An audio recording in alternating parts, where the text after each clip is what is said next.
That's also active.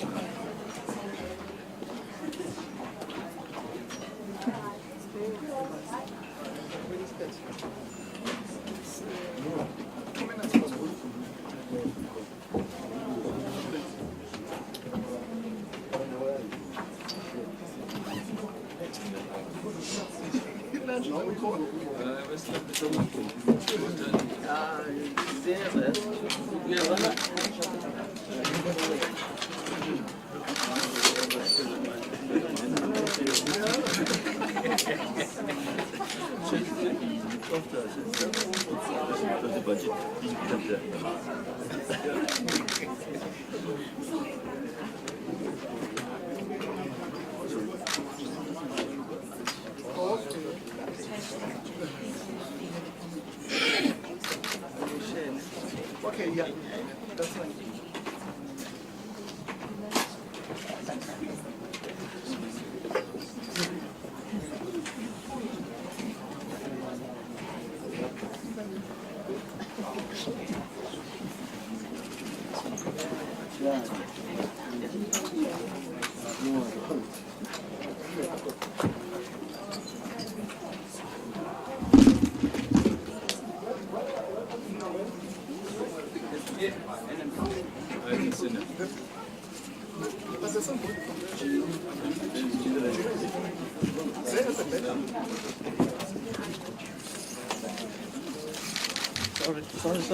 Sorry, man. Sorry. I'm not going to talk. I'm going to talk here. We're all going to talk from the mic. Yeah. Sorry, can I just get through?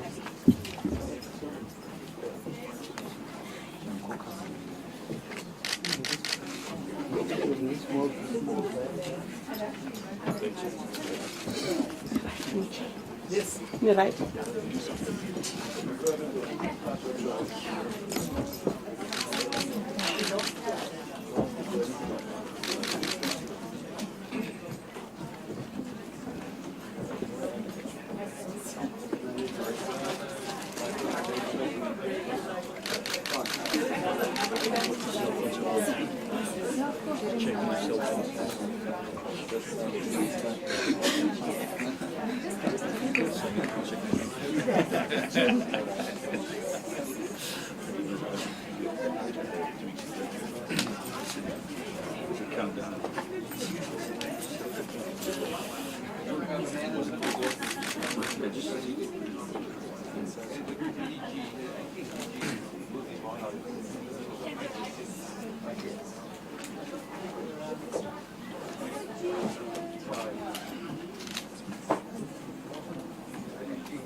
Okay.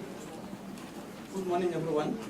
I think we can start now. Oh, sorry. Good afternoon. It's been a long day. Good afternoon.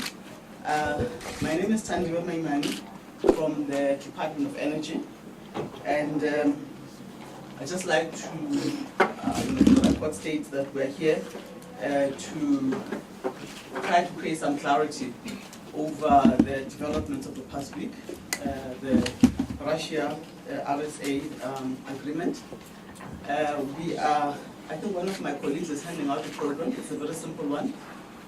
The panel, we have a panel here. The acting DG, Dr. Wolsey Barnard, will read a statement, and then we'll take a Q&A.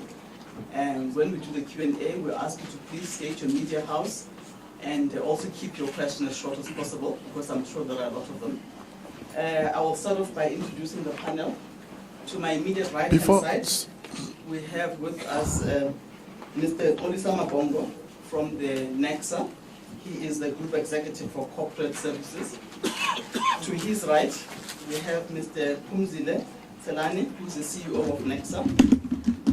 In the middle is Dr. Wolsey Barnard, who is the Acting DG of the Department of Energy. On the other side of Dr. Barnard is Mr. Zizamele Mbambo, who is our Deputy Director General for Nuclear Energy. On the far right is Mr. Tony Stott from ESCOM. I think you're quite familiar with the number of people at this panel. Without further ado, I would Tandy, like sorry for interruption. hand over. Tandy, I would like Tandy. to hand over- I'd like to hand over sorry to Tandy, Director sorry for General, interruption. Dr. Please note that you are Wolsey also Barnard, connected to make Cape a Town. statement. Thank you very much, Mr. Mamani. From my side, also welcome to the large contingent of news media here. We appreciate that. I know that last week there was a lot of attention on the media statement that is issued between South Africa. My apologies. Just to repeat that, I also from my side want to thank everybody here in terms of covering this news conference. We appreciate that. I think it's important that after last week's statement that was issued around the South African-Russian signing of the agreement on strategic partnership between the two countries on nuclear energy, that we do need to have such a news conference where the various entities involved in nuclear in South Africa, then we also have the opportunity to share with the news media what happened and is currently happening around the nuclear industry, and specifically around the nuclear generation of generation of electricity using nuclear power.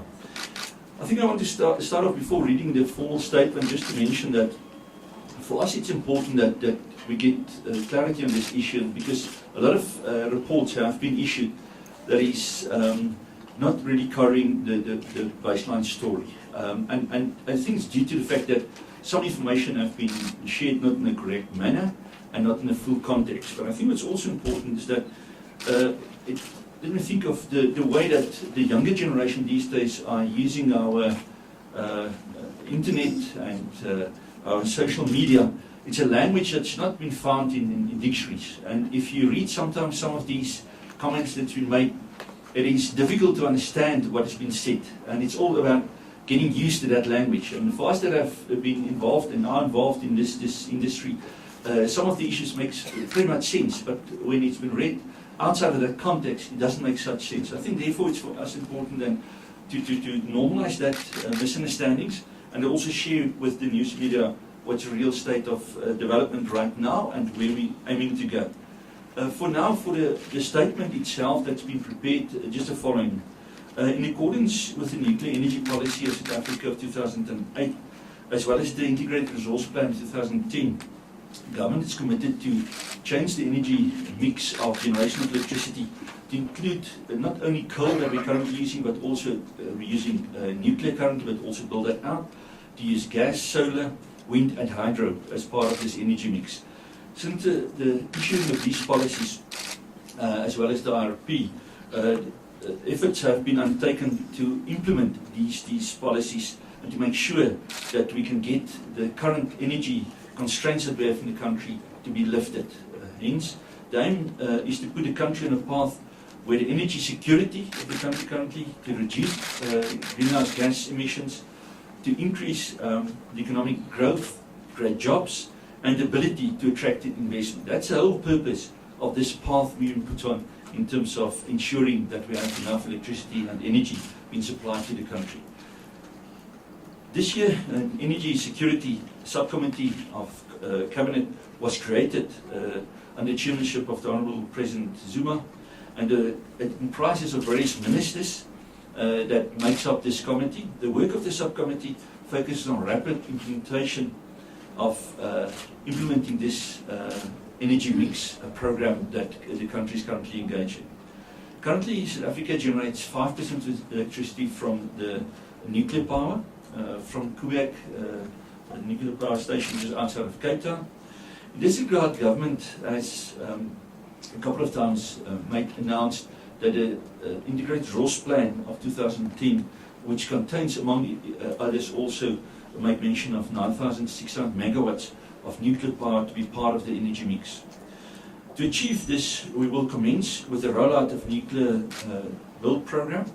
A comprehensive new build program should be contributed to the industrialization of the country, redevelopment of our nuclear industry, the creation of jobs, development of skills and technology transfer. I think that's very important, that whatever infrastructure development we are doing, it needs to contain that, and specifically also then with the nuclear build program.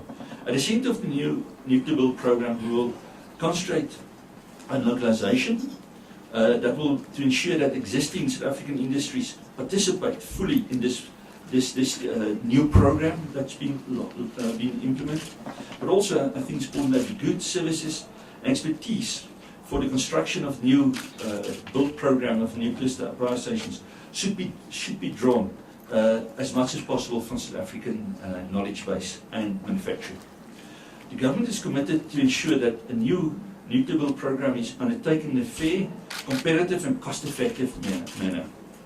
Future generations of South Africans should not be left with the fact that we are in debt due to the decisions we're taking today. Instead, the nuclear build program aims to guarantee the future prosperity of South Africa. To date, over the past 3 decades, South Africa has remained a leader in cutting-edge research and development of nuclear technology. Our Safari 1 research reactor at Palindama outside of Tshwane means an incentive and an incredible safety record that we have generated over time while it's in operation. And that gives us also assurance that our nuclear build program and our nuclear industry is on sound footing. We need to remain as the leaders in nuclear in this regard. I specifically want to make reference to the production of medical isotopes, radioisotopes, that we supply to the rest of the world market. The reactor is, our nuclear reactor, Safari 1, is also being utilized for various research activities, for instance, neutron activation analysis, neutron beamline research, neutron doping, and various other academic programs in terms of doing research around nuclear energy. During November and December 2013, a delegation led by the former Minister of Energy, Mr. Ben Martins, visited various nuclear vendors and countries around the world to begin the exploration of talks about their experience and the potential to supply nuclear energy and to support South African nuclear energy build program. This has then the result that in the current phase where we are now, we can enter into the signing of intergovernmental agreements with these various vendors. On 20th of September 2014, the Russian Federation and the Republic of South Africa signed an intergovernmental agreement on strategic partnership and cooperation in nuclear energy and industry. Similar agreements will be signed with various other countries and vendors in the months to come. These agreements set out potential framework and cooperation that each country foresees where it or have to be to participate in the South African nuclear build program. There will be they will also mark, these also mark the start of the preparatory stage for a procurement process that will be undertaken in line with the existing laws and regulations of the country. As indicated before, no information relevant to the public will be withheld from the South African population. At the same time, we should also appreciate that these agreements contain certain technical and certain preparatory information that is shared confidentiality between the different countries, but also have some technical information that is need to be honored. It may therefore not be prudent to provide details of the content of agreements before we have signed all of the agreements with the various vendors and countries. Furthermore, South Africa remains committed to the use of nuclear power because it is safe, environmental friendly, and sustainable in the long run. Government stresses that our new nuclear build program is also about revitalizing the local nuclear industry so that we can actively participate in the global supply chain of the export and the build of nuclear build services and also components. This ends then the formal statement that's been read and also distributed. I think that opens the later platform for the next section, where we will then go into the option of questions and remarks from that will be led by our program director. Thanks. Okay, ladies and gentlemen, I just want to assure you that the media statement will be distributed to you shortly. We are not in our offices, so we had a bit of a hitch in getting it here, but they are on their way here. Having said that, we will open up the session for a Q&A. I will first take a round of 4 questions. Please, as I said, try to keep them short. And I will start on my right and move through to the left. Sorry for interruption, Tandy. I just recognize them. I recognize a couple of more hands. I recognize the gentleman behind the cameras. I recognize the lady with and yes. Okay, 4 people. Hi, Mr. Barnard. My name is Gia Nicolaides from Eyewitness News.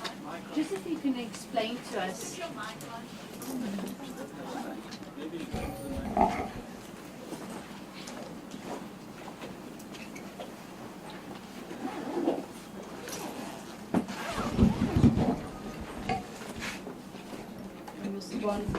Mr. Barnard, I just wanted, if you could explain just in layman's terms, there was a lot of confusion when the information came through about a deal being signed with Russia.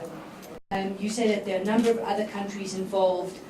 Won't you just explain to us what this whole process is, why it was first Russia, and explain how other countries, as you explained in the statement, how they are going to be involved in this tender process. Just give us a breakdown of how many other countries are involved, how many more signatures we need at the moment.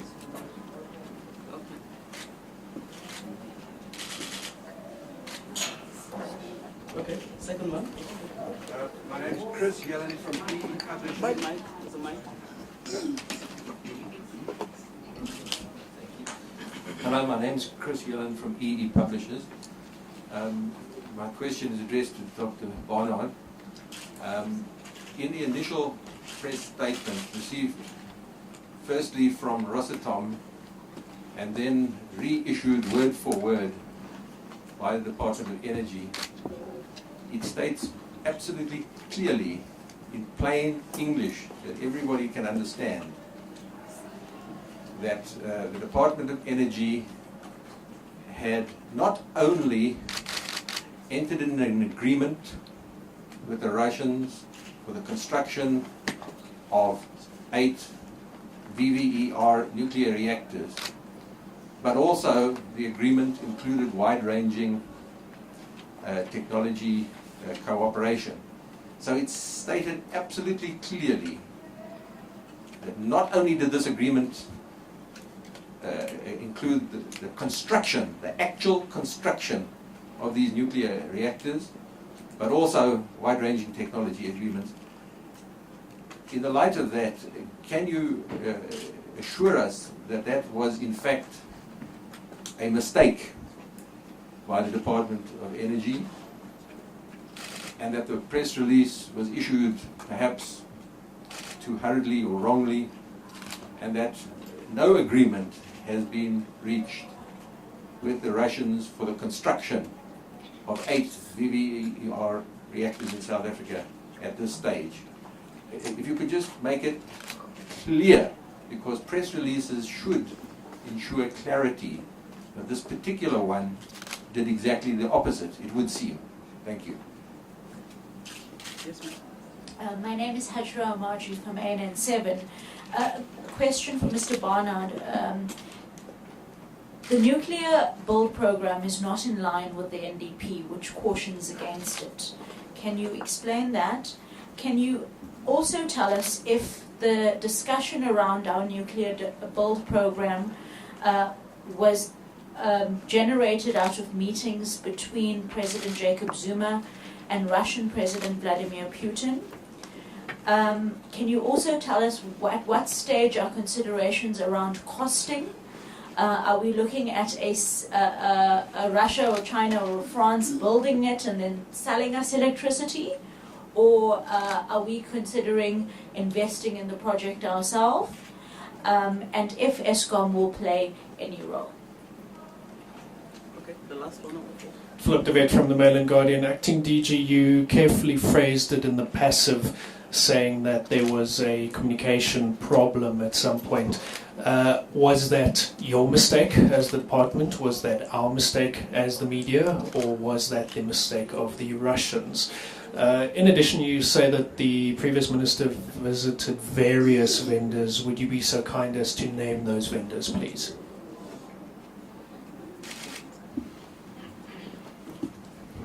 Thank you very much. Thanks, I think so. Thank you for those questions. I think some of them is more than one, but let's deal with it. I think I will make use of the panel that's with me. So some of them I will handle, and some of them I will hand over to specifically my colleague, the DG for Nuclear, Zimbabwe. Zimbabwe, you can maybe just on the first one from Eyewitness, and then on the one on the EE published, and I will deal with the third one, and then also with the fourth one. Thanks.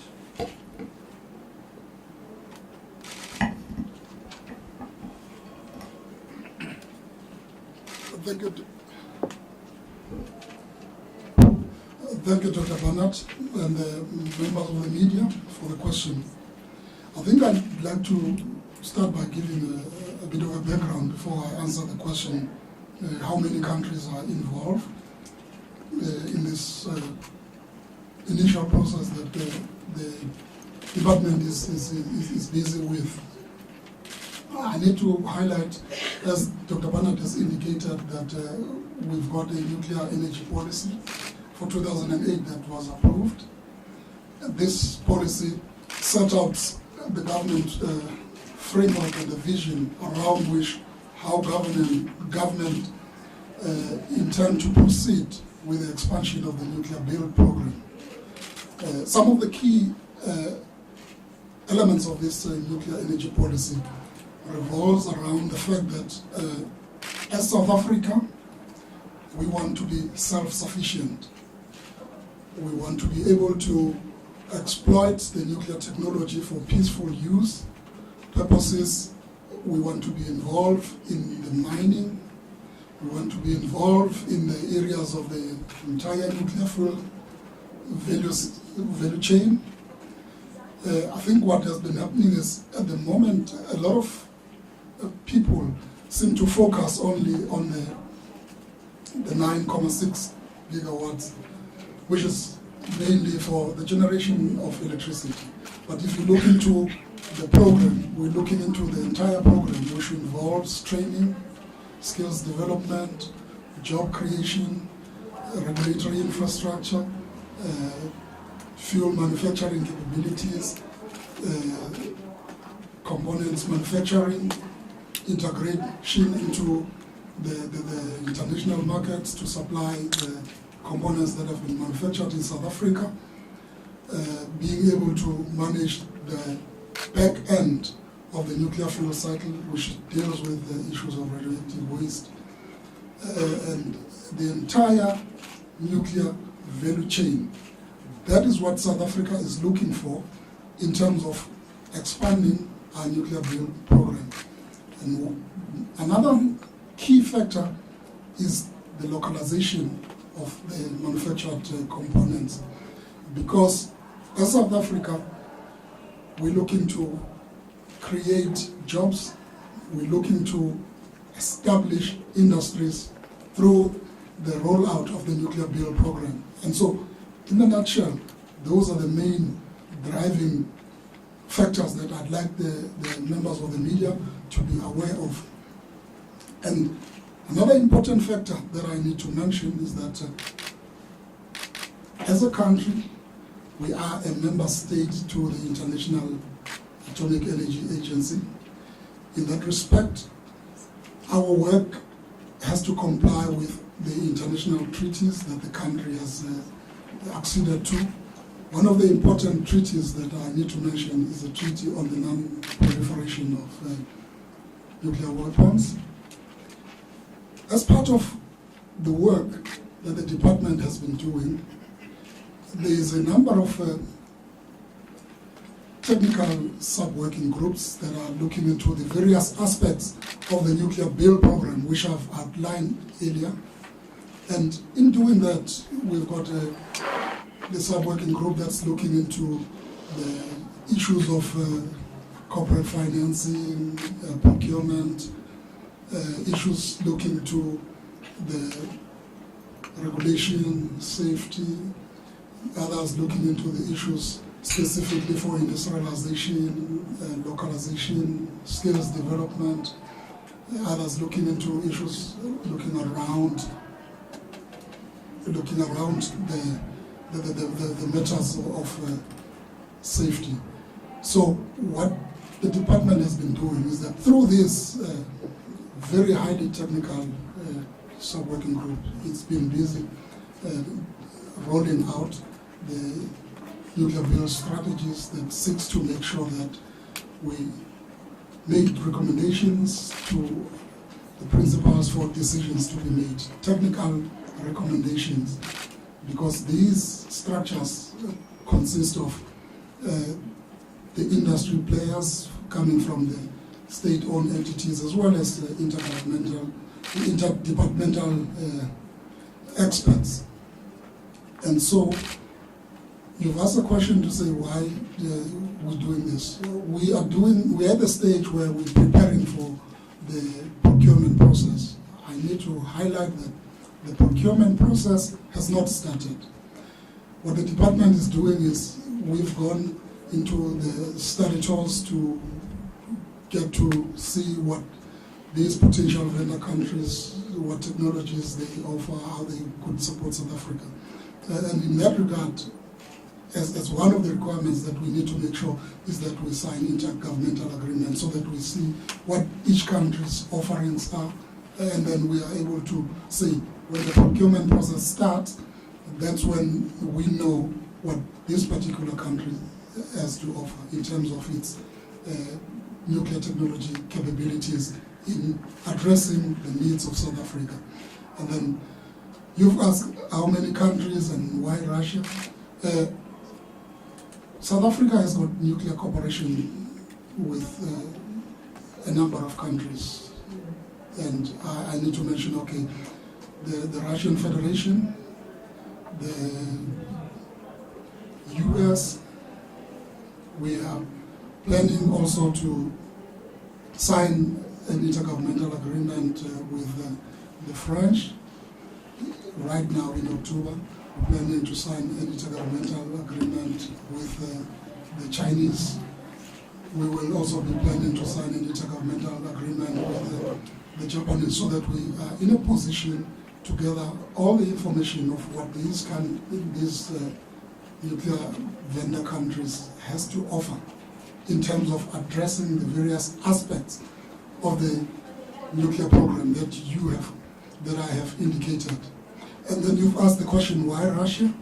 It's a matter of, as we are negotiating this agreement, as they become ready, that the negotiations have been concluded, then we undertake the process that we finalize the intergovernmental agreement, and then that gets signed. And we proceed with the process of preparing for the procurement process, which I've indicated that it has not started.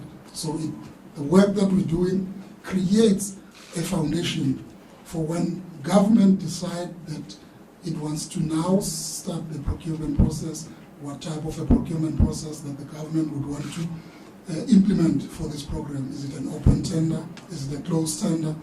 Is it a government to government? All of those will be taken into account when a final decision is being made. Thank you.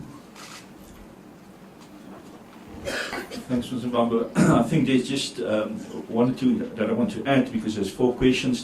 Just on the first one, the signing of the agreement with Russia is not the first one. There's also signing, the first one actually was signed was with South Korea. The same agreement that was signed, but with different technology, different background. In terms of the question from EE publishers, if there was a mistake, no, it wasn't a mistake. What has happened, if you see the development, there was the 22nd of September, there was a statement being issued.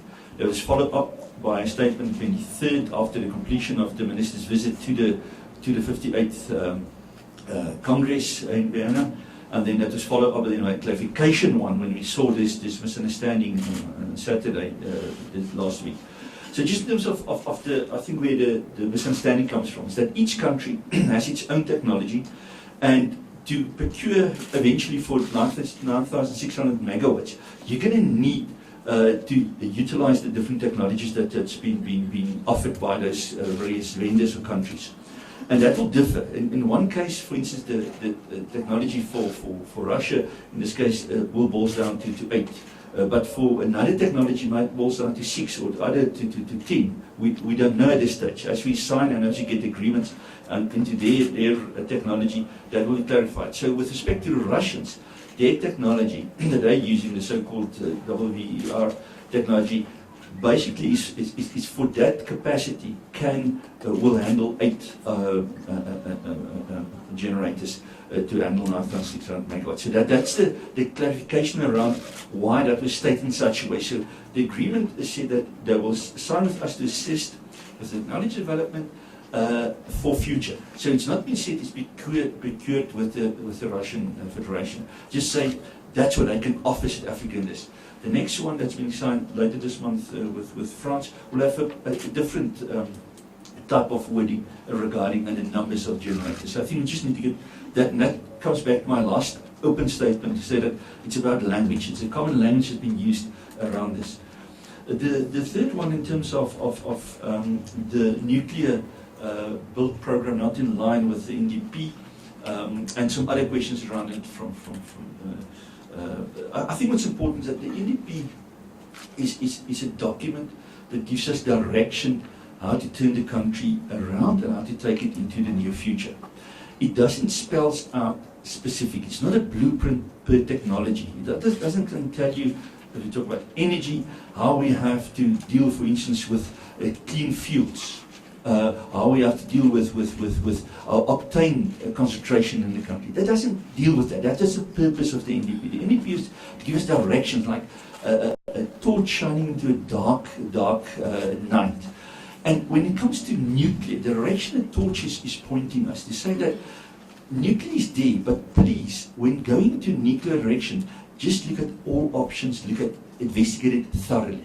And that was what happened last year and we're currently doing. We haven't signed anything. There's no sign that we're going to build XYZ power stations. It's to say in our planning, there's 9,600 allocated for nuclear.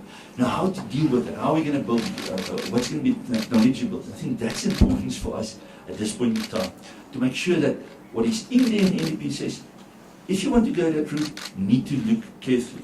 And there's also the question, part of it was done to say what is the cost of it. It's all part of it. We can't make it a cost determination if we don't know the technology that we're going to utilize. So it's all linked to each other. So that will eventually bring us to that point. But I think it's important that it's part of the mix of generation that we're dealing with. And we have to eventually also weigh up the various technologies and things like that. The issue about the fact that there was a meeting between the various presidents of the two countries, it happens constantly. I mean, the president's going to go to China, and the president will go eventually to the DRC, and it's all countries that we have energy-related agreements with.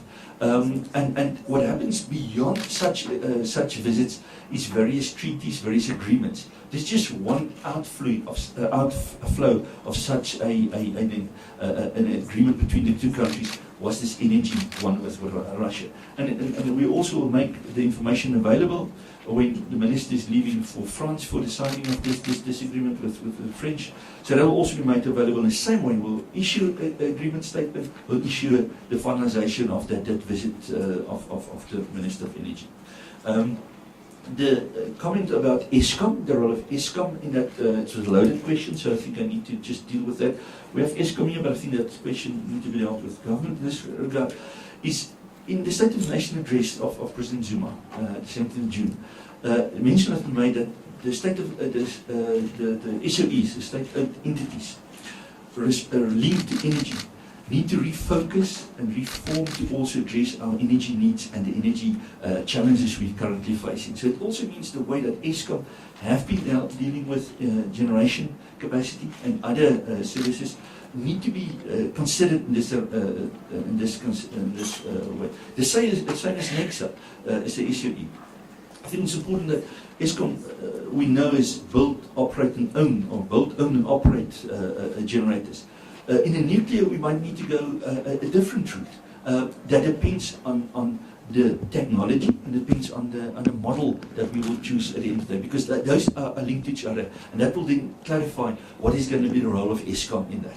But for right now, I think it's important to just consider that Eskom, as you know, is currently building two large coal-fired power stations, and they are running a nuclear power station. So in that context, it will be considered when you get in.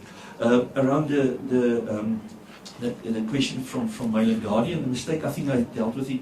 This is somewhat linked with the question from e-publishers. So thanks, Program Manager. Tandy, is it possible for you to hear us from Cape Town?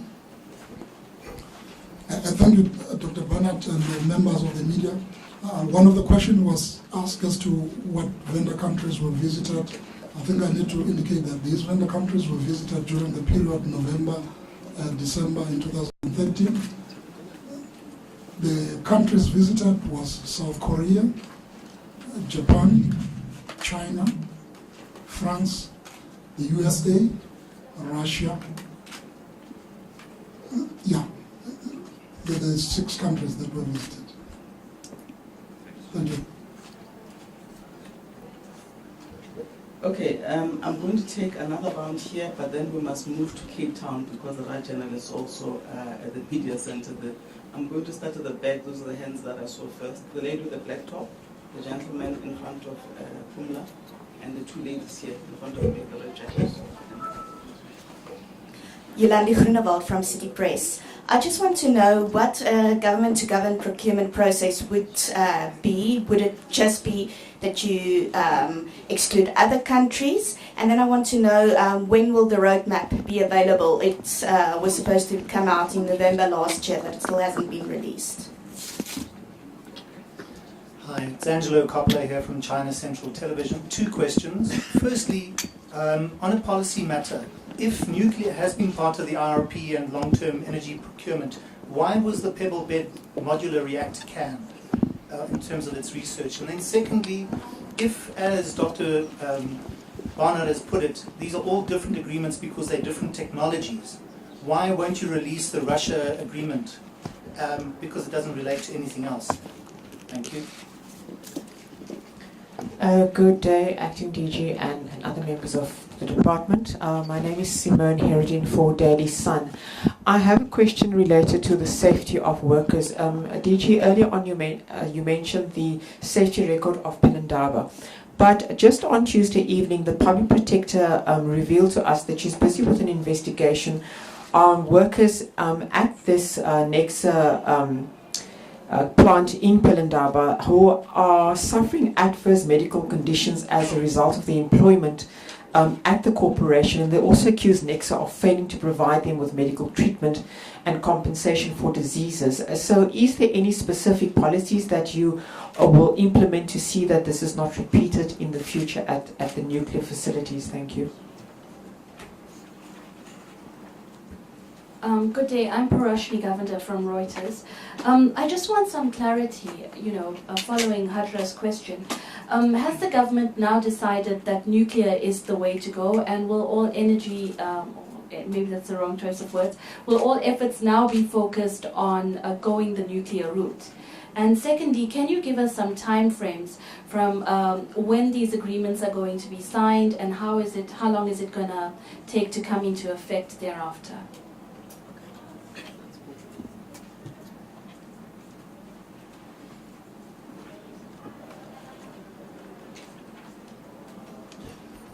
Thanks, Program Director, and also for the questions. This one on City Press. I'm going to ask Zimbabwe to deal with that one, and then the one on the one from China TV, Chinese TV, I will deal with that one, and the Daily Sun, I will ask NECSA CEO to deal with that one, and on road writers, I will do that one. Thank you, Dr. Barnard.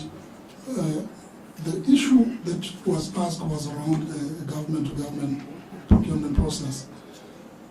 I need to indicate that the procurement of a nuclear bill program is unique. It's not the same as any procurement of off-the-shelf technology that you put on the ground and it operates. However, I need to also highlight that in terms of what type of the procurement process will the government use to procure the nuclear build, that has not been decided. That is why we are at the stage where we're doing this preparatory work in order to be able to gather information from the various potential vendors. We take that information, we measure it against what the country's needs are, and then we present that to the government, for government to take a decision in the final analysis to say what sort of a procurement process will be used for the nuclear build. I mentioned example, I said there's an open tender process, there is government-to-government process, there is administrative processes, and these are the various methods of procurement process that we have seen in the international world in terms of the benchmarks that we have done, in terms of getting to understand how other countries have done procurement for the nuclear build program. And these various procurement processes that I'm talking about, they are informed by the various countries' national interests as to what each country wants to do in terms of its nuclear energy policy. In terms of South Africa, I said our nuclear energy policy said we want to be self-sufficient. And so that will be one of the measures, the yardstick that will be used for when the procurement process is being implemented to decide what sort of a procurement process does the government want to use in procuring the nuclear technology. And at that stage, that process will be approved by cabinet, it will be voted, and a decision will be made to say, we're going for this. Is it a government to government? Is it an open tender? Is it a closed tender? Is it a combination of all of this? That decision will come at this stage pronounced on because it has not been made. It will be informed by this preparatory work that we are doing. And so your question was, what sort of form does the government-to-government procurement process entail? And the answer that we should provide to you is that at that stage, when government has taken a decision as to what is the best procurement process that it wants to deploy in terms of rolling out the nuclear build, those details will then become available. But at this stage, none of the procurement processes has been decided as to how the nuclear build program will be procured. You've also asked about the roadmap. In my initial remark, I indicated that we are rolling out a program which addresses the various aspects of the nuclear build program, and those aspects are done by the interdepartmental teams that are highly skilled, working with experts from the nuclear industry. There's SOEs or state-owned entities. And these technical experts are currently developing a roadmap which provide the various milestones as to when specific decisions around the nuclear build needs to be made. Those decisions are recommended to the Energy Security Subcommittee of Cabinet, and the committee then make decisions on the program. And what then happens is these decisions are made on a phased decision-making approach. Whenever those decisions are being made, the department will ensure that it provides the necessary information so that the members of the public and the media are kept informed as to what specific decisions have been made in terms of the nuclear build.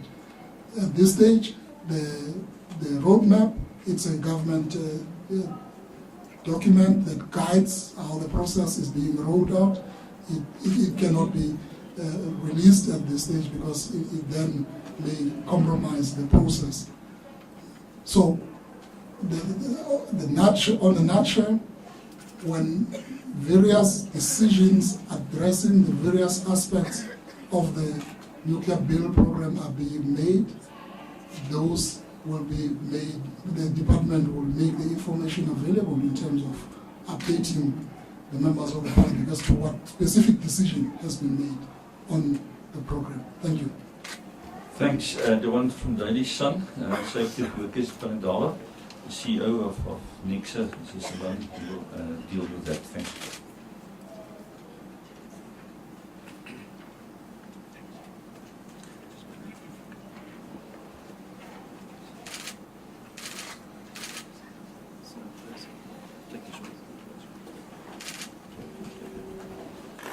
Thanks, Dr. Barnett, and good afternoon, ladies and gentlemen. The issue around what the public protector was saying on Monday relates relates to an item of work that we've been dealing with for several years now. There is certainly these policies and these regulation around how to deal with occupational diseases. And in that respect, there are two acts which are very important. There is the OSH Act and there is the COID Act.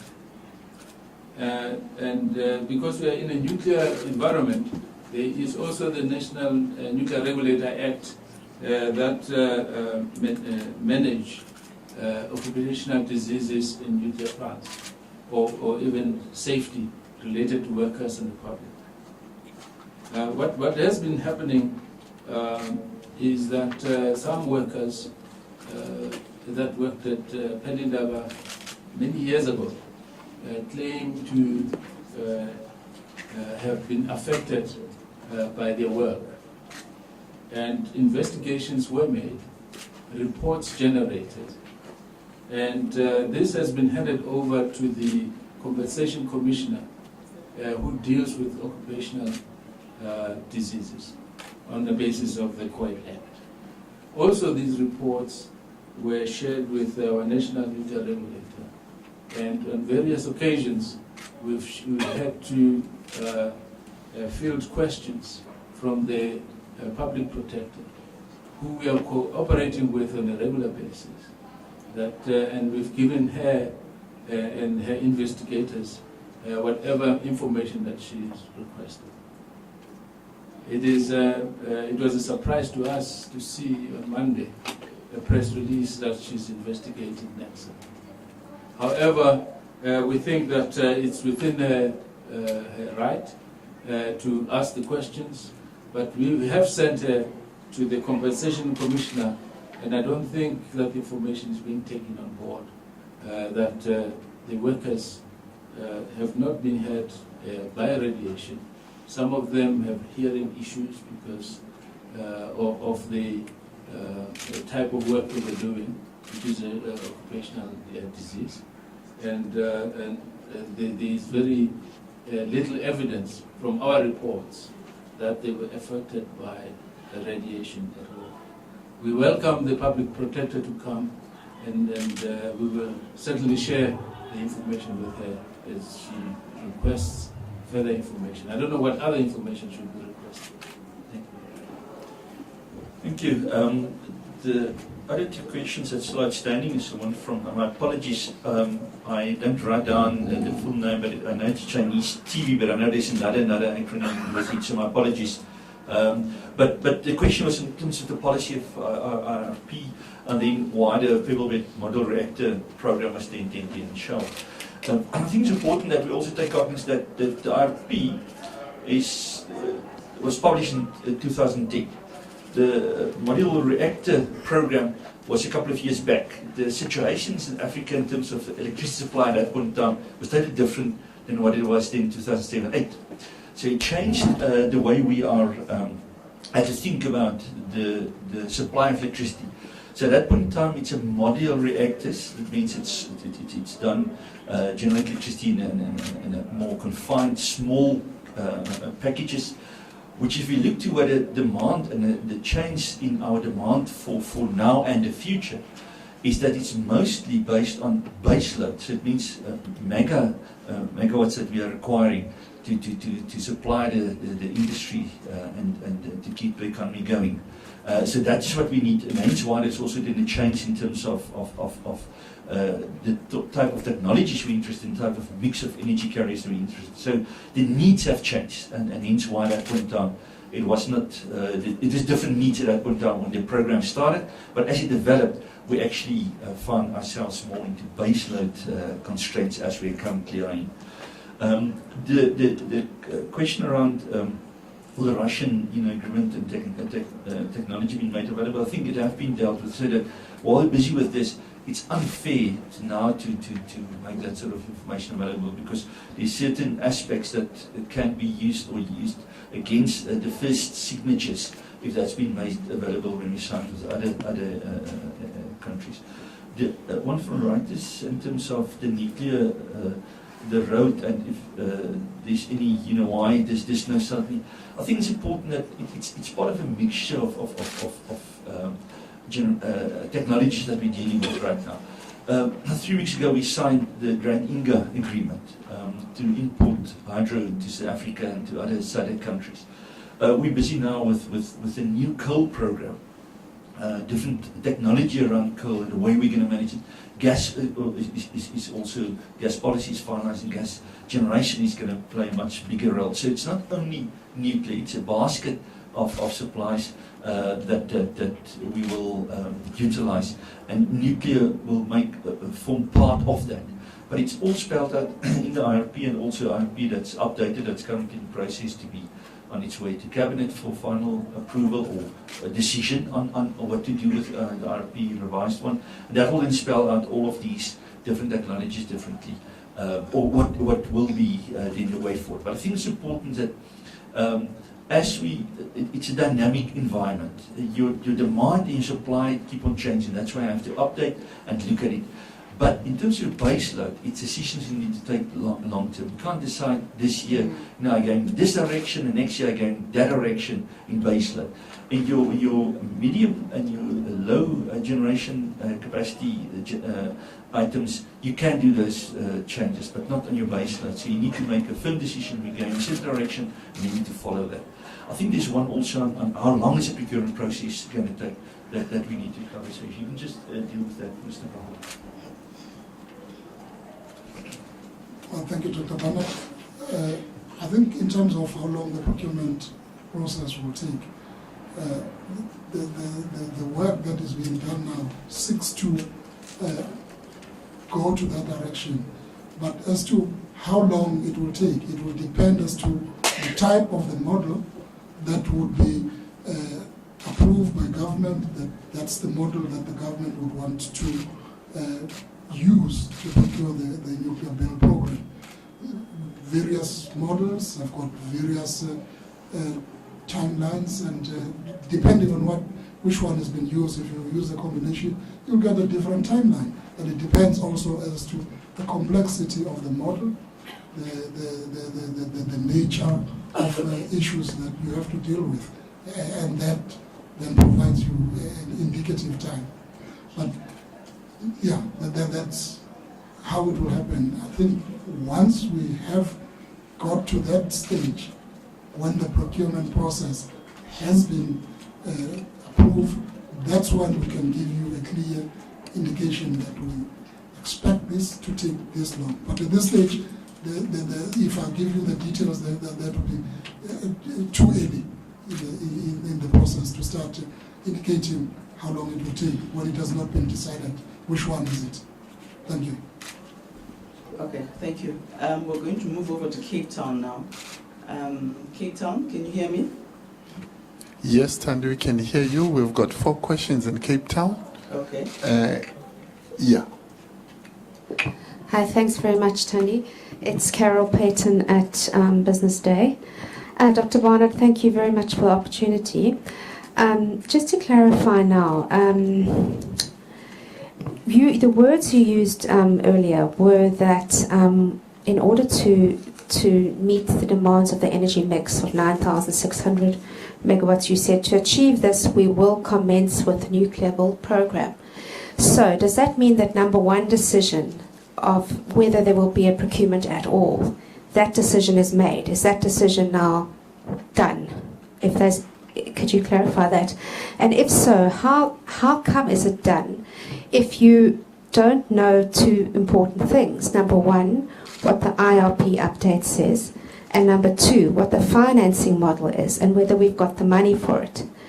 And then another question, if I may, just in terms of this work you're doing on the technology and deciding and going into the detail around all these technologies and isn't that actually really giving way too much shape to the tender process? Because these are all just water-cooled reactors. They aren't like enormously different, is my understanding.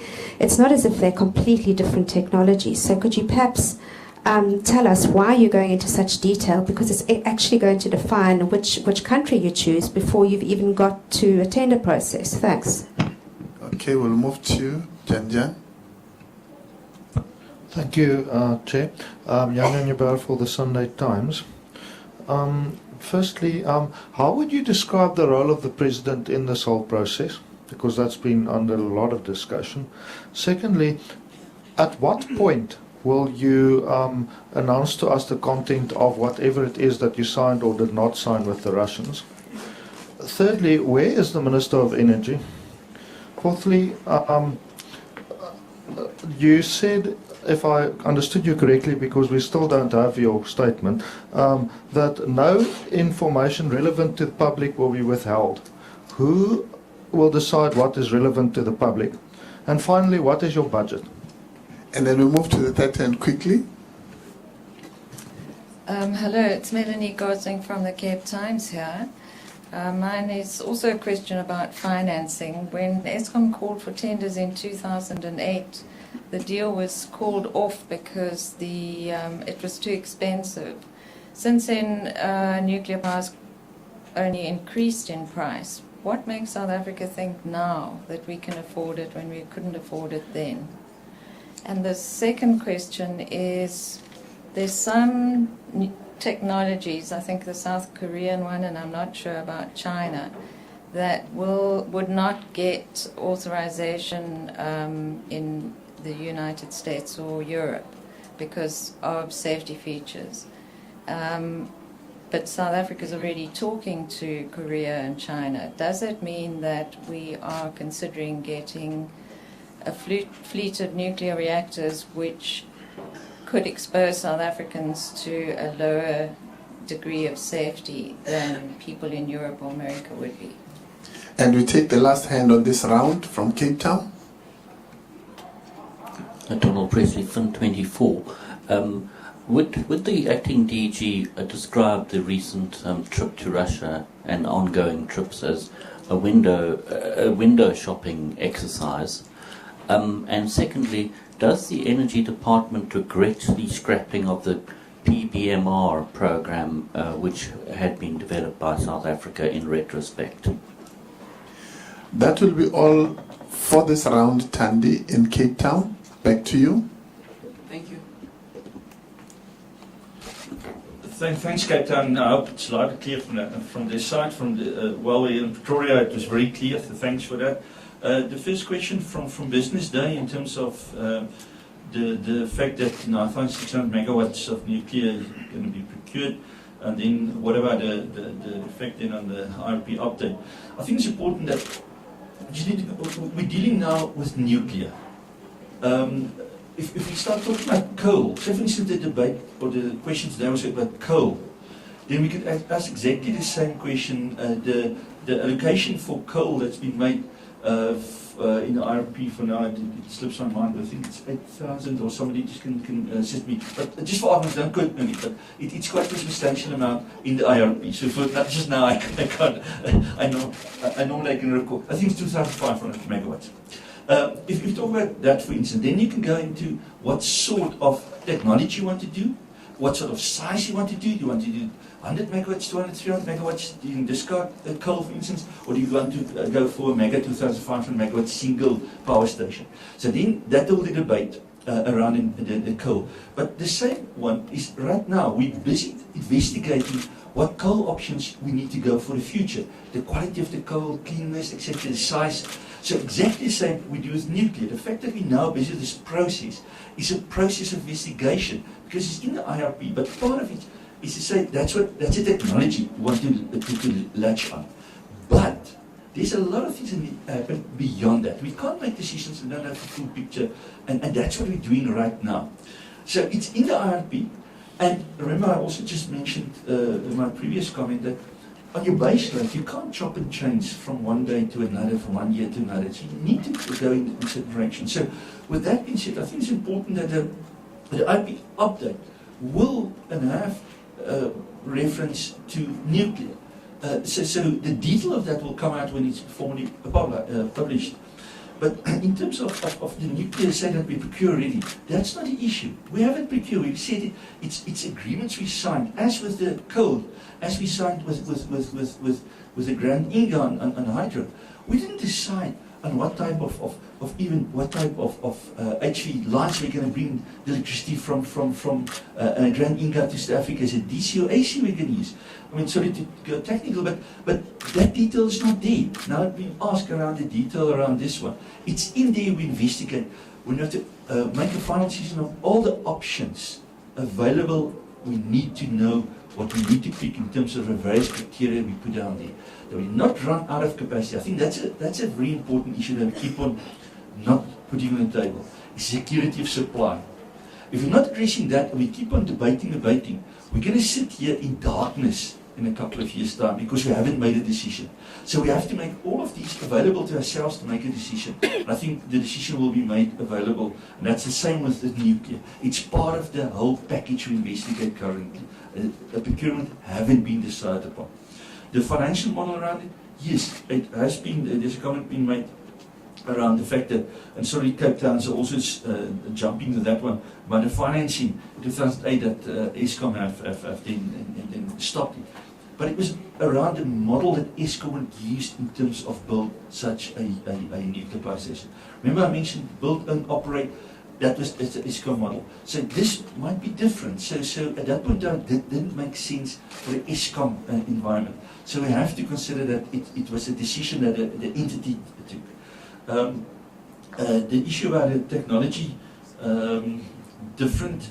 I think it's important that for, and just to come back to the business day question about technology the same. No, there's a huge difference between the different technologies that's currently available. And hence why, and the different technologies determines also the way you're going to construct these units. So it is a huge difference between the, and I don't know, Mr. Bambu, I'll give you a chance now to come in there. The other one is the van Sunday Times. I think I quickly want to take that, the role of president. Right now it's a technical team that sits here.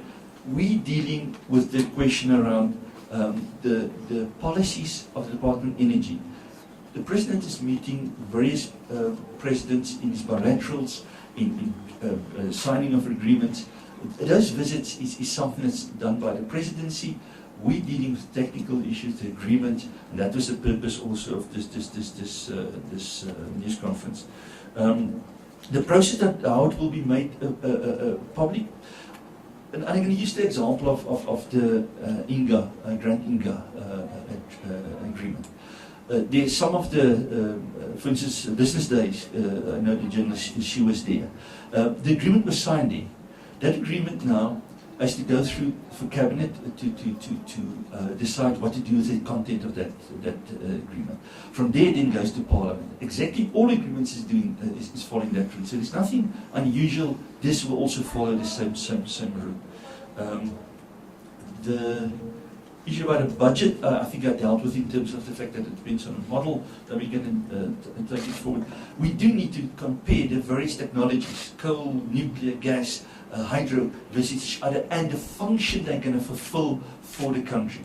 It's security of supply, it is job creation, it's economic development, it's industrialization. All of that's part of this whole package. And in the process we dealt, for instance, with the Renewable Energy IPP program, all of that factors were also included in there. That we need to make sure it's not only the megawatts we're receiving, it's also what is behind that to build the country's economy up. And that will also inform part of what is the budget then eventually going to be. I don't know if you wanted to just talk about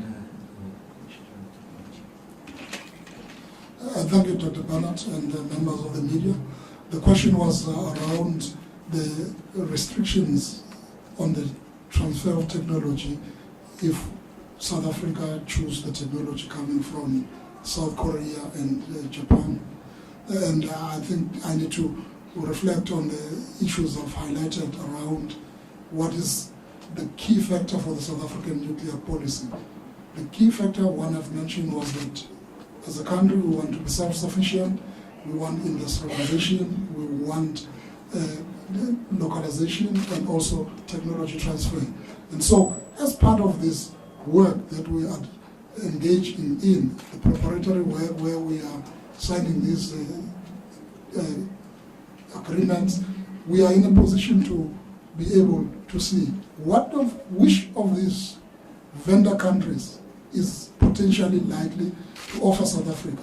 And if indeed, when we now get to the final stage, we will consider all of these factors, because if you say there's restrictions there, then we say we need to be able to advise accordingly to say, if we go for this particular one, there will be this potential restriction. If we go for this particular one, there will be this particular opportunities. But it's important to highlight that all of these countries have got different potential that they can offer to the South African nuclear build program.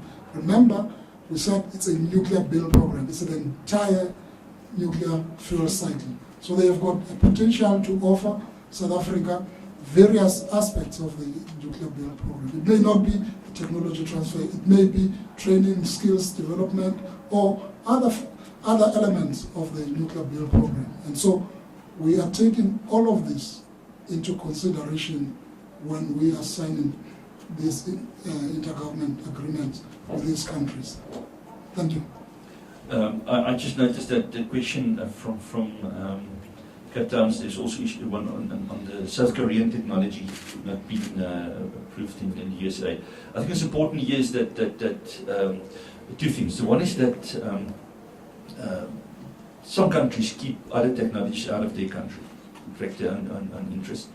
In our case, we deal as part of our international relationship with the International Atomic Energy Association. All of these technologies are being shared and are being verified through those international agreements and oversight. So we're part of that, and we're not going to venture into technologies that's going to be for us a risk. I mean, that's not the way, that's not part of the program. The program is far beyond that.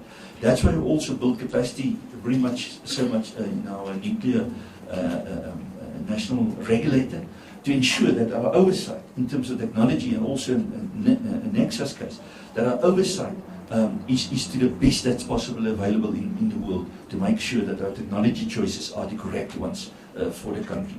Also the one from news, I think it's 24, the last question, and the question on the reason for window shopping, I think that's been dealt with. We have said that we need to do this analysis of different technologies, and the rating of people are, I think I dealt with that one actually. Thanks.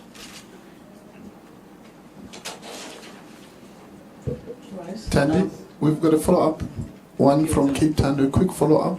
Okay, let's take that one and then we'll come back to Pretoria. Thank you. My apologies. I think two of my short questions were not answered. Where is the minister, and who will decide what content is relevant to the public? Because you said no content that is relevant to the public will be withheld, which means you can withhold anything else. Who makes that decision? Thank you. That was all. Where's the minister? It's today, a Wednesday. It's cabinet.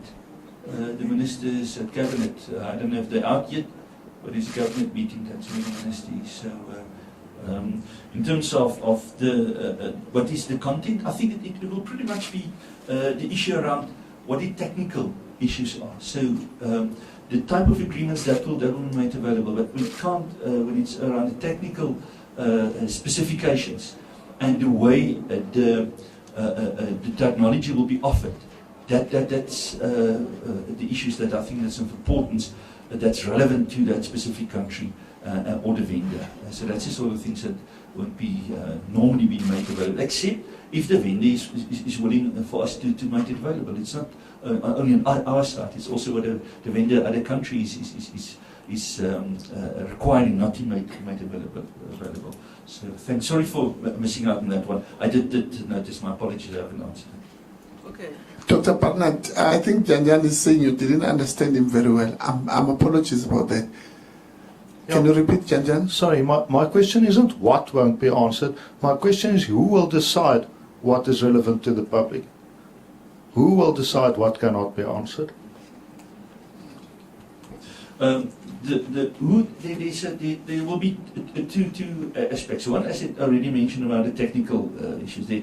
If it's coming from the vendor country, then that will be the who in that first case. And secondly, as mentioned, it needs to go through cabinet. If it feels that it have a serious effect on, for instance, the financial modelling that we're talking about, then that might be considered not to be made available.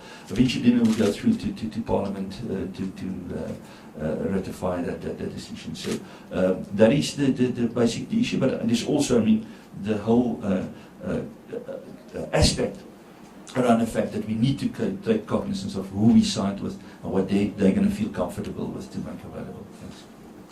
Okay, we're coming back to Pretoria, but I'd like us to give those who have not asked questions a chance first. So can we go with engineering news first? Terence Cream, Engineering News. Just in terms of the preparatory phase, how much longer is it likely to endure? And when do you expect the actual procurement process to be formally launched? And secondly, did Cabinet jump the gun by proclaiming that Eskom would be the owner-operator of new nuclear reactors in South Africa? And have they had a change of heart around that, given what you said earlier about that Eskom's procurement approach of build, operate and own probably wouldn't be appropriate in this context? And is it thirdly safe to assume that the RP update will be published ahead of the launch of any nuclear procurement program? Because the draft update is quite clear, well, it raises a number of issues around the cost thresholds for new nuclear, I think around $6,500 a kilowatt installed. And it also says if it can't meet that, we have to look at other options that can meet those baseload requirements. So can we have some guarantee that the RP visibility will be fully there before any procurement process begins? Thanks. The gentleman of the striped shirt behind the camera. Jan Lange from Media 24. Regards to my colleague's question about the content of the statement on the 22nd of September. That statement states unequivocally that this agreement lays the foundation for 8 Russian units to be built in South Africa. Now, I've spoken to some of the other vendors and some analysts who says that you haven't issued a statement like this when you signed with South Korea. It's going to prompt the other vendors to not, spend a lot of money on their tenders. The quality of the tender process is going to be weakened by your clear standing and association with Rosatom. Can you comment on that, please? And secondly, gathering the statement on the 22nd implies a localization ratio of 15%. The $700 million, and Mr. Kirienko saying they're going to spend $10 billion in South Africa. That applies for a localization of around 15%, which is extremely low for international standards. And I'm told by analysts that Rosatom is notorious for low levels of localization. Can you please comment on that? Sipho Masomboka for the Times newspaper. Just for an adequate clarity on the funding model and the budget for this program. If I understand you correctly, you say the funding model will be within Eskom's environment. Does this mean the cost will be carried by the consumer, and how much are we looking at here? Surely by now you have the projections. Thank you.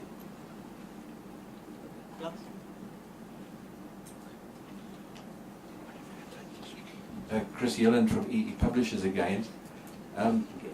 It's actually been widely reported in the Russian media that the deal has been done.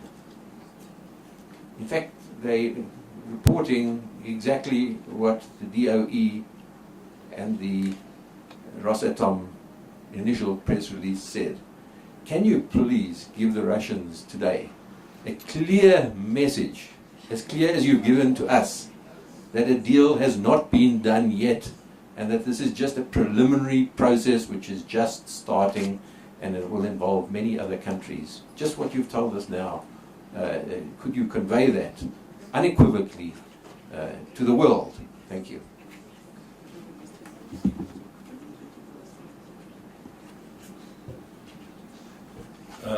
Thanks for those ones too. Engineering news, I'm going to start with that one. There was a turnaround change in terms of government decision on ESCOM, from the previous build, own, operate.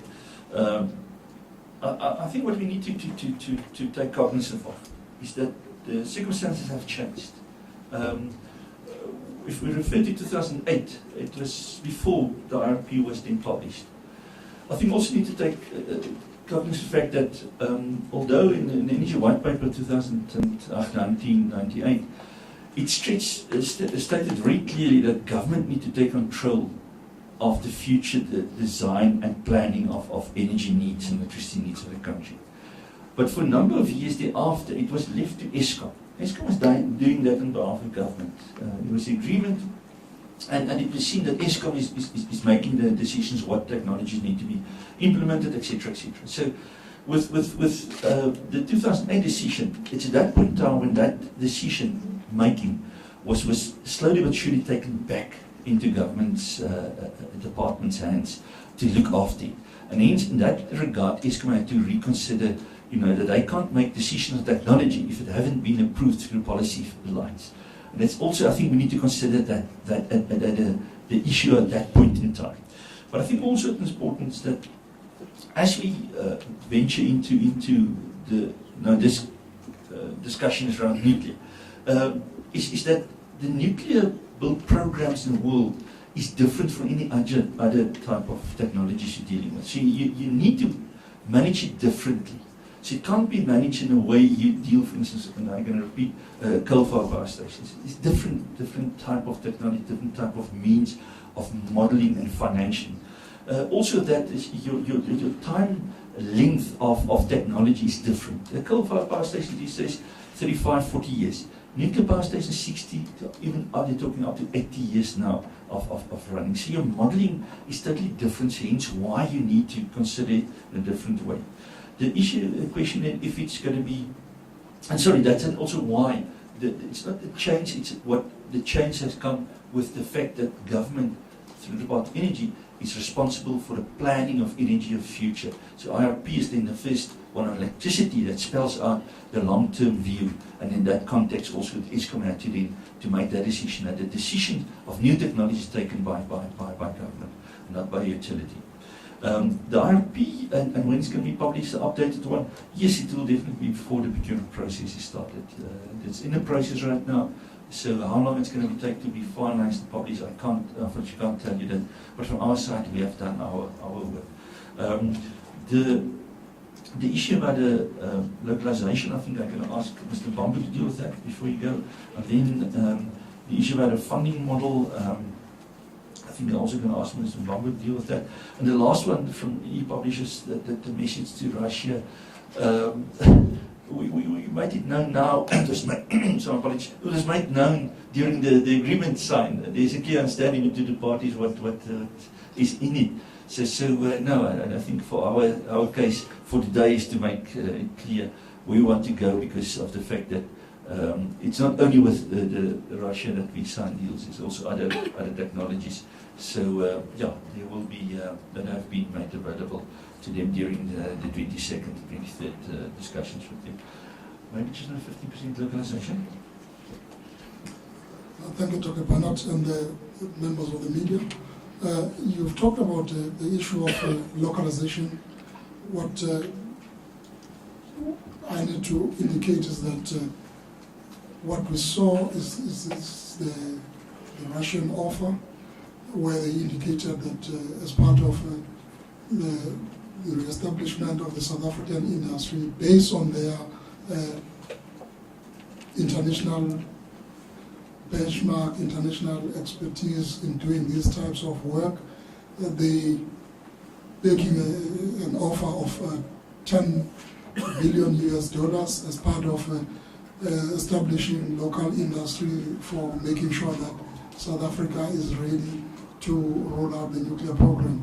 And so what then you would find is that various nuclear technology vendors would make their own different proposals in terms of their offers around the localization of the nuclear build.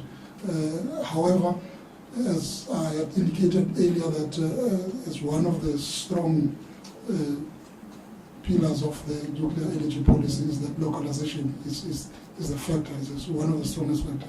And we're looking closely into localization of the technology. So what we saw is the matter of, what we saw is a matter that the Russian Federation, in terms of its experience in this work, they are estimating that at least $10 billion would be invested in South Africa for localization, for readiness of the industry. And I think we should consider this. This is not part of the cost of the program.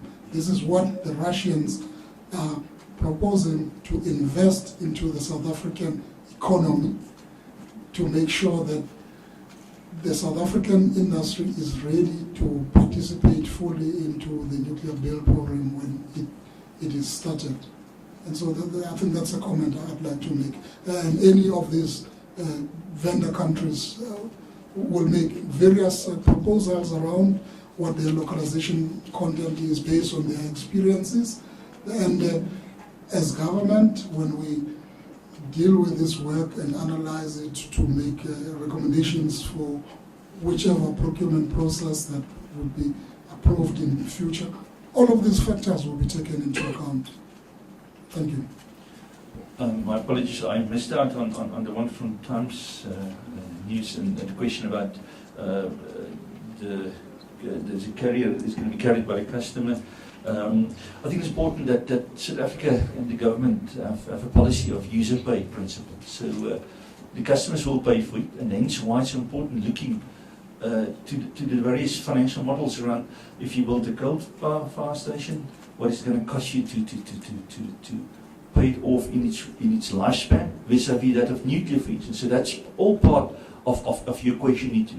And it's not something new only for the nuclear build program. The current renewable energy IPP program, us as customers are paying for renewable energy. You're paying for the Medupi that's when it's come online, and Kusile when it's come online. The current run programs, the current run power stations, we are paying for that. It's part of the X number of cents per kilowatt that you're paying. So that's built into the equation. But remember, it's also for us to be important that for some of our current power stations is busy becoming outdated to the extent where they need to be scrapped. So we need to replace that. So to replace something is like replacing your own vehicle. You can't compare the price you paid 10 years ago for your X model vehicle now replacing it with a new model exactly the same way you have to do. So you have to pay that extra installment. You compare 10 years back installment vis-a-vis this year's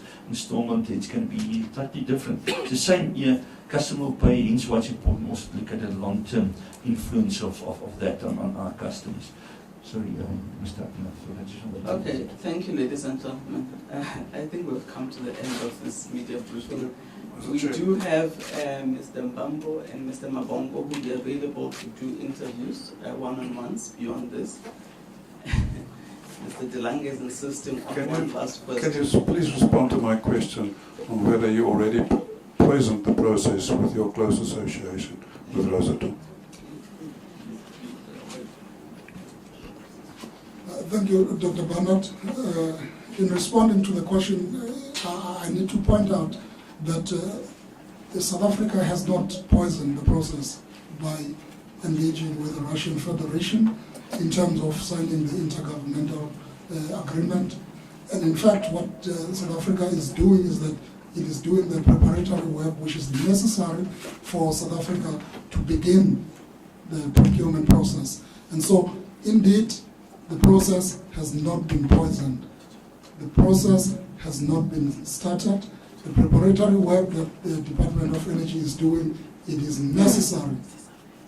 It is necessary that we do this work, because when you get to a point where you have to make a procurement decision, if you had not done this necessary preparatory work, then you will not be able to come with very concrete and sound recommendations that would enable decision making to be made in the process. In fact, what has happened is that this type of a preparatory work, in my view, it enhances the South Africans' ability to deal with the procurement of a nuclear program. And I need to highlight that the procurement of a nuclear program is a complex matter, complex technical matter that is governed by international treaties of which South Africa is a member of. And we are making sure that in line with our obligations to these international treaties, we execute the process in line with our obligations and in line with our local legislation on the procurement process. Thank you. Okay, thank you. We have closed. Tanya, will you take the last one from Cape Town? The last one, very last. One only. Alsjeblieft toch. Thank you.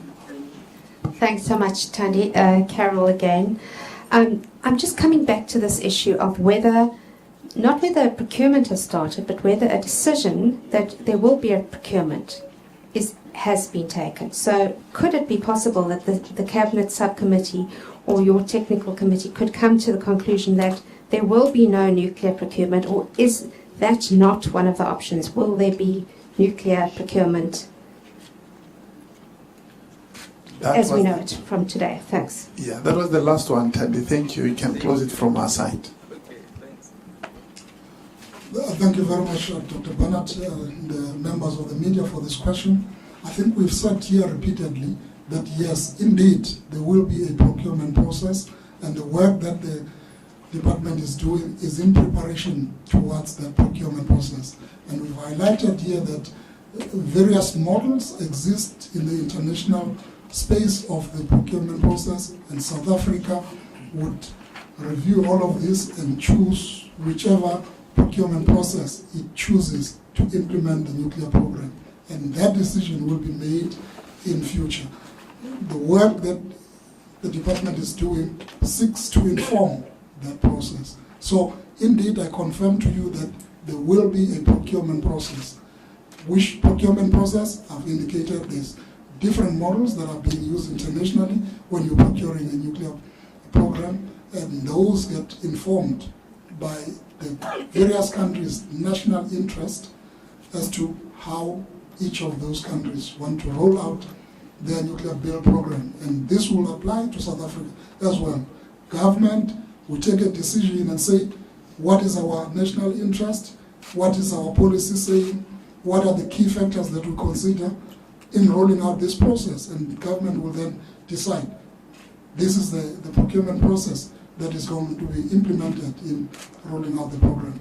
So I think I provided assurance to the media colleague that yes, there will be a procurement process. Once that procurement process has been approved, information will be made available as to what procurement process has South Africa chosen to implement a nuclear build program. Thank you. Okay, thank you. We do have some refreshments around the corner here, and we thank you all very much for being here to share with us today this information. Thank you very much.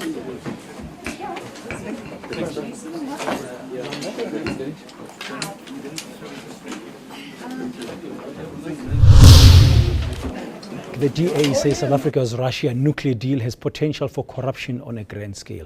The party renewed calls for details of the arrangement to be made public. Government announced last week as much as 9.6 gigawatt of power would be supplied to South Africa. Well, joining us now to discuss this deal a little bit further is Mohammed Noor Nordin, Managing Director of Nordin Consulting. Mohammed, good morning and thank you very much for coming. Thank you so much. The nuclear power deal that has been announced, it's still waiting for details about it, but it has caused a lot of discussion.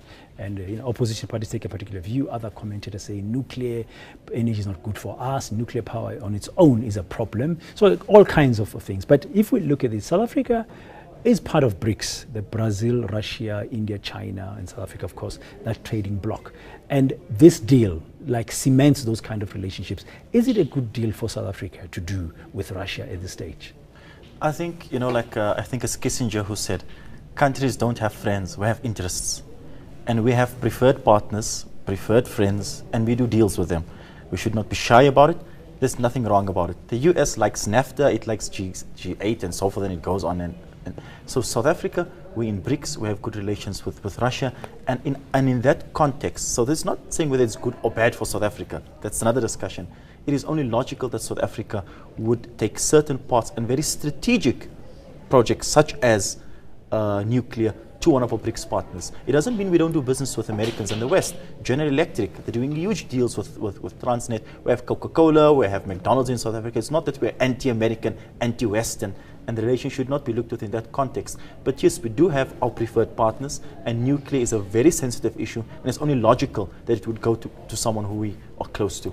Do you think a similar kind of noise would have happened if the deal was with India, for instance? I think the issue in South Africa is not necessarily the issue with who the partner is. There's a lot of issue.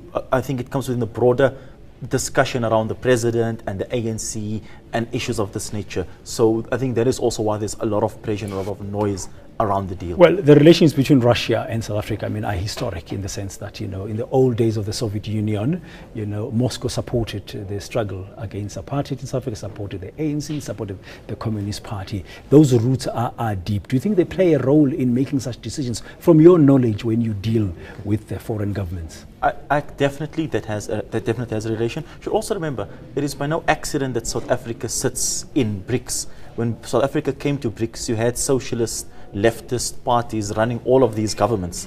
And South Africa, the ANC, to put it mildly, is a leftist movement. The big debate we're having at the moment between NUMSA and ANC is who is more left. So of course we are ideologically aligned to that part of the world. And also at the moment there seems to be a tiff between that part of the world and the West. It's playing out in Crimea, playing out in the Mid East. So there would be a scrambling to align, to bring more allies into one's camp. And Africa is a place where this will eventually, or it is starting to play out. So if this deal had been done with the West, for instance, we would not have had so much noise about it, watch out for Russia and stuff like that, do you think? I think, I personally believe there definitely is a great amount of bias within the media when it comes to articulating South Africa's foreign policy objectives, definitely. And of course, South Africa is very cozy in BRICS. And so from opposition parties, we wouldn't like South Africa or government, to be too close to its partners, so the government is a prerogative. But I think the issue with the South African nuclear deal, it's 99% internal issues and internal pressures that is pushing on, and that will eventually push the opposition and eventually, deliver some, if you can say, results to stop it or to impede it, if that has to happen. But we've also seen South Africa getting some benefit from trade benefits and aid benefits and financial benefits from its relationships with the US, for instance, in the world today. Is that what really puts it at a difficult position? No, I think that's how it goes, and the US gets benefits from South Africa. The US has McDonald's, General Electric, our process being done, General Electric, huge contracts, IBM, and so forth. So South Africa is not averse to doing business with anyone. And likewise, I do not think that the US, its companies, would be averse to doing business with South Africa because we did a Russian deal. We have interest. We don't necessarily have friends.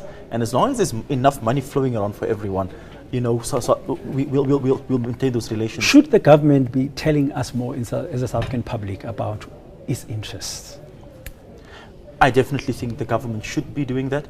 But also the question is, how much interest is there within South African public and within South African media on South Africa's foreign policy? and ask yourself how much of South African foreign policy or foreign engagements are spoken about in the media, other than the few negative issues that happen now and then. You only hear about the few soldiers who passed away in CAR, unfortunately, but we don't hear about many of the other things that happened. You know, there was the US-African summit. We only had a few headlines here and there. So I think there's not a lot of interest in South African public space for what happened, what South Africa does internationally. Okay, very briefly, Mohammed, calls for more transparency on this particular nuclear power deal with Russia have been heard. Do you think they're justified? I think definitely they're justified, but I think we also should not be alarmist. I think what has been signed is just a framework. There's no deal, there's no tender. And personally, as a professional, as a consultant in my profession, I do not think administratively this government has the capacity to conclude this deal in the time it has within the next 4.5, 5 years. I don't think this government will have the administrative capacity to conclude this deal. Okay, we'll watch that space. That's Mohammed Nur Nordin, Managing Director of Nordin Consulting. Government says nothing will be kept from the public with regards to the nuclear deal.